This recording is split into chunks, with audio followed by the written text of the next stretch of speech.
Hello everybody and welcome to part 6 of Let's Play Shovel Knight Treasure Trove. Today I'm going to do Iron Whale Lair of Treasure Knight, so let's start.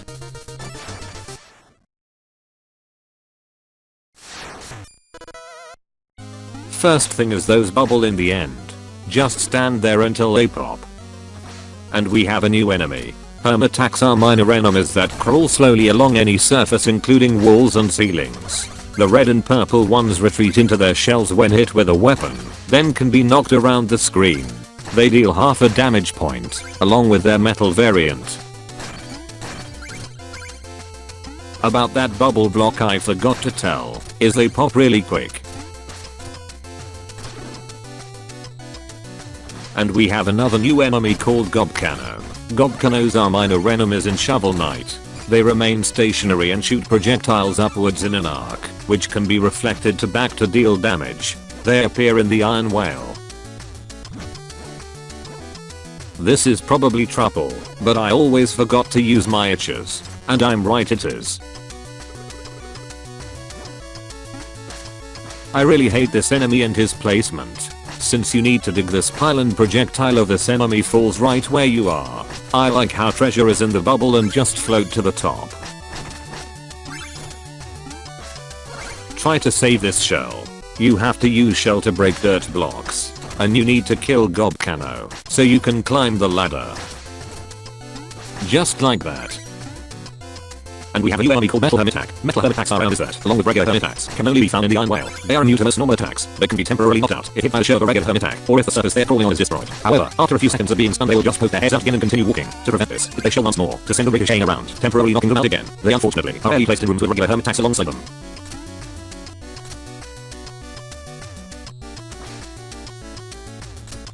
And we have a new enemy. Purple gold armors have an attack identical to the throwing anchor relic. Spoiler alert, we gonna get it in this level, of which they share the shade. As you can see he combines stab with throwing anchor, so you can't combo him with a hit and shovel drop. I quit, let's just skip him cause it is really hard to kill him in the water. I think this room is designed to teach you how jumping underwater works. When you jump underwater you will drop really slow. And we have a new enemy called Surprise Point. They start out invisible, but fade into view and attack when the player draws near. They possess 2 hit points and deal half a damage point. Upon defeat they drop a 10 gold worth green gem and 1 jar. And checkpoint. On the left side is a secret. The idea is to use Metal Hermitax to get to the other side. Just use shovel drop on them until you get to the other side. Or you can use phase locket and just walk on the spikes. But I'm going to do shovel drop because I like to challenge myself. All that for some treasure. And before I leave, let's see what we can fish out in that sparkling pit.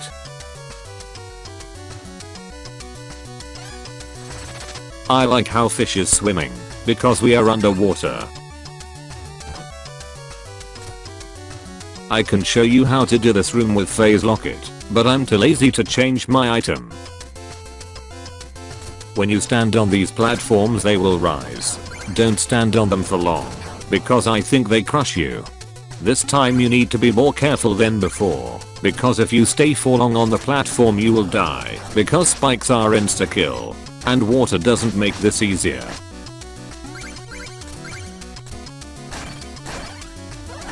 Watch out for that enemy in the wall. This is Gulper Mage.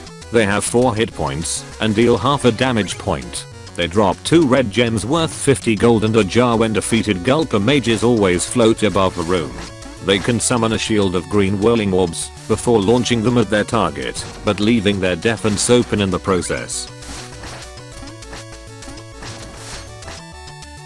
This is Graps. They are vulnerable only on the flat tip. Attacking them along the tentacle does no damage to them. They possess hit point and deal half a damage point. Shovel dropping to bounce across them is a platforming challenge presented in the Iron Whale. Upon death they drop 1 green gem worth 10 gold and 1 blue gem worth 5 gold. As you can see there's a secret to the right. And there's a secret to the left. Let's see what we have on the right side. Let's go for the treasure first. Just hop on bubble block to get across. Just like that. A lot of treasure here. To get back, just shovel drop grabs. And prepare your fishing rod cause you need to fish.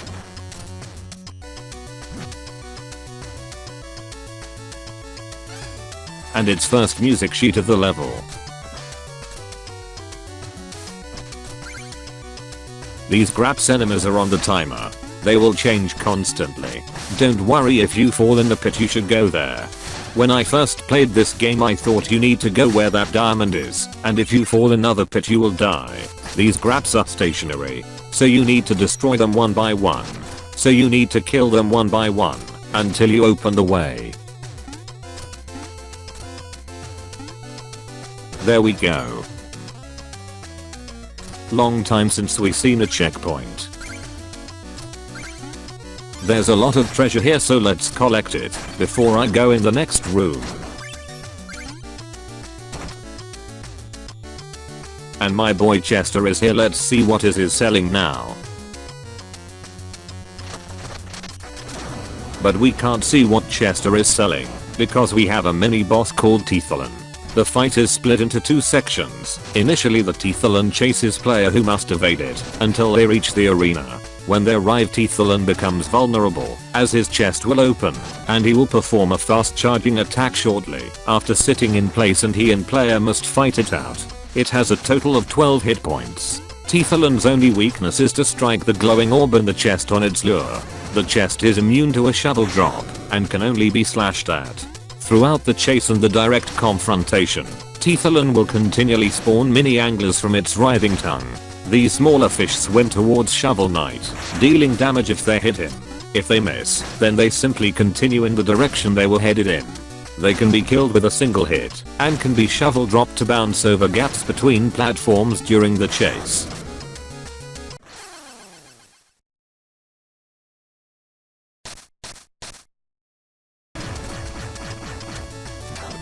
Now we can see what Chester has to offer.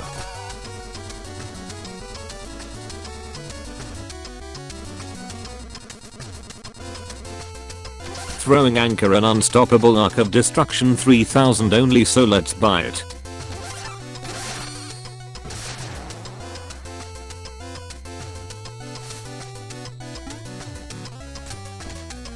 Before I explain throwing anchor, we have a new enemy. And we have a new enemy called Manta. They swim back and forth in a straight line and only have one hit point, but can be annoying, especially when the player character is climbing a ladder. They deal half a damage point, and upon death they drop a 10 gold worth blue gem. So let me explain how throwing anchor works. It's relic that allows you to throw anchors in an upwards arch to damage enemies. The throwing anchor is very useful for damaging enemies that are in the air. The throwing anchor can be purchased from Chester in the Iron Whale for 3000 gold, or purchased in the village for 3500 gold, if it was not picked up before completion of the stage. The throwing anchor is the subject of the Arc of Iron Feet, which is earned by defeating 3 enemies with 1 throwing anchor. And second music sheet is right here, and that's all music sheets for this level. Torpedo Ride. I almost missed that sparkling pit. I always forget to change stuff when I buy new relic.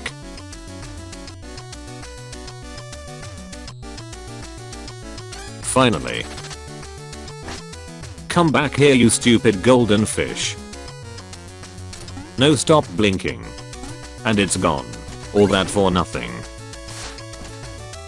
Mantas in this room are really annoying, because if they hit you, you will end in the room below, or on the spikes and use projectiles to kill Gobcano. You can pass this room without killing anything, but the timing is really strict. This time I leave you to live, Manta.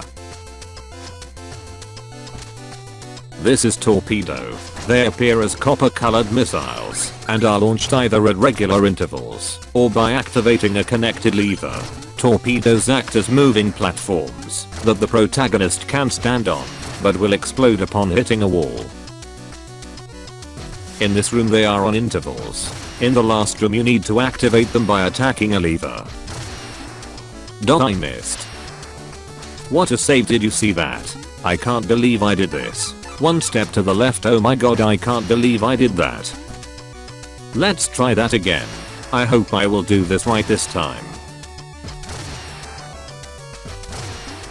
There we go, that's how it is done. You can kill this purple dude with a torpedo. Just push him on it and activate it so when torpedo explode he will end up in the pit. Just like that. Now you can open the chest without interference from purple dude.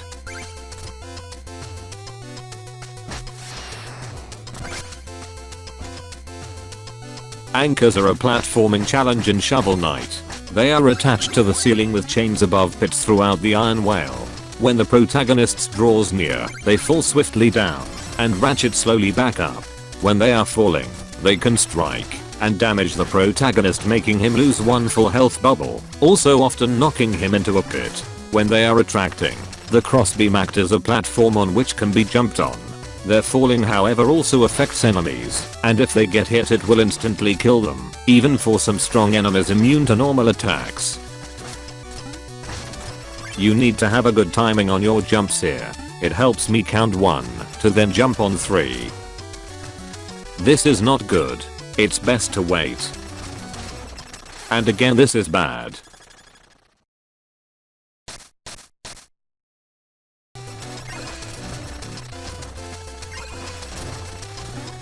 And that's how it done.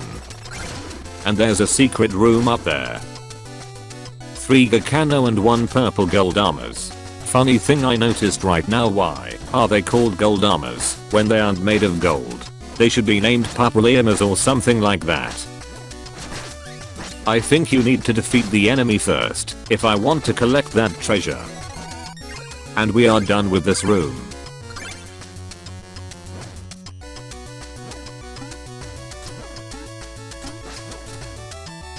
You don't need to fight this purple dude, just destroy dirt blocks and push him in the pit. But I'm going to fight this purple dude because I need a lot of gold.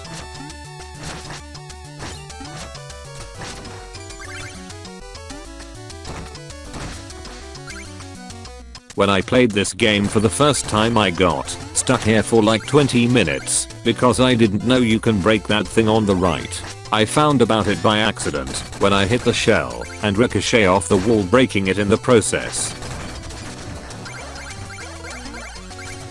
There is a lot of gold in this room, so be sure to collect it.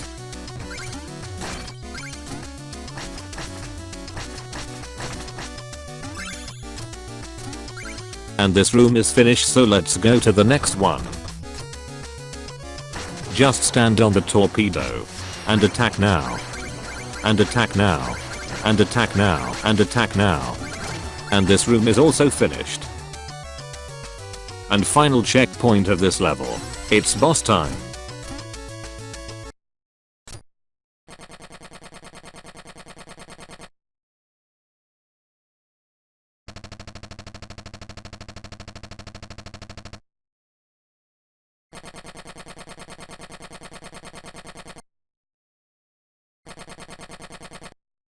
Treasure Knight employs a high mobility fighting style, using his retractable anchor to deal damage and move around the arena at high speeds. He also relies on pull drops thrown into the arena to provide area demand and control. Treasure Knight aims his cannon arm toward the wall for a split second before firing his anchor toward it. After a small delay he will either retract the anchor or pull himself toward the wall. This is particularly deadly as the anchor projectile and his subsequent dash will both cause damage on impact. Similarly to the horizontal grapple, Treasure Knight will aim his cannon arm toward the ceiling. After a short delay, he will rise up toward the ceiling. This differs from the horizontal grapple in that it's the trigger for some of Treasure Knight's other abilities to become ready. Whilst floating high, Treasure Knight will aim his cannon arm toward the ground and fire the anchor. He fires it very quickly, and as such it causes the golden coins to blast from the floor. Whilst in the air he will do this attack twice, placing himself above Shovel Knight using horizontal grapples. Afterward he will grapple to the floor again. Treasure Knight raises his fist and punches the ground, causing a large golden coin ripple to travel from one end of the arena to the other. Caution should be taken. Standing close to Treasure Knight can cause damage to be taken from the punch, and then the displacement from the punch will cause the incoming wave to catch you as you exit invulnerability. Treasure Knight throws floating cool drops into the arena. After a short delay he will cause them to pop, dealing damage in a small area of effect. Treasure Knight throws a chest into the middle of the arena which acts as a vacuum, suctioning Shovel Knight toward it. Shortly after the chest activates, Treasure Knight will toss ball drops into the arena. The suction from the chest will cause them to swirl around the area, becoming somewhat unpredictable damage sources. Once trapped in the chest, Shovel Knight will lose gold and lose 4 points of health once hit by Treasure Knight's horizontal grapple anchor.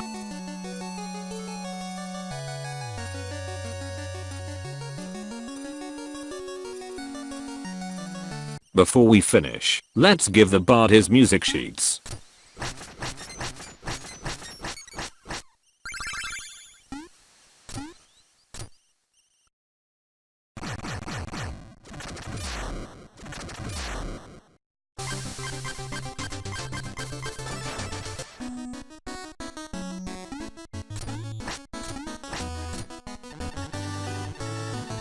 We have two music sheets, they are called A Thousand Leagues Below and The Bounty Hunter.